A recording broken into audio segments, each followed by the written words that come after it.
قصة الفلاح والحصان. كان واحد الفلاح ساكن في دوار بسيط، عايش مع ولده الوحيد وعنده حصان كيعاونو في الفلاحة. نهار من الأيام هرب عليه الحصان، جاو الجيران كيقولوا ليه مسكين راك خسرت الحصان. جاوبهم بهدوء الله أعلم، يمكن يكون فيها خير.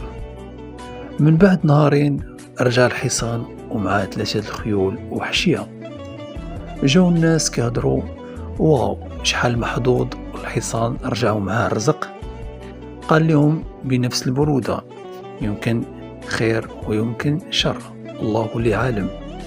الغد ليه ولد الفلاح بغى يروض واحد من داك الخيول، طاح وتكسرت ليه رجليه. رجعوا الجيران وخيبة ولدك الوحيد تكسر.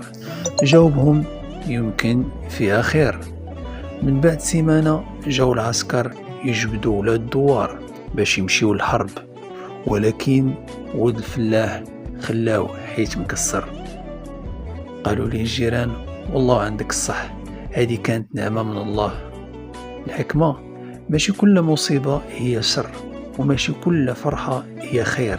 الله كيعلم وحنا ما كنعرفوش.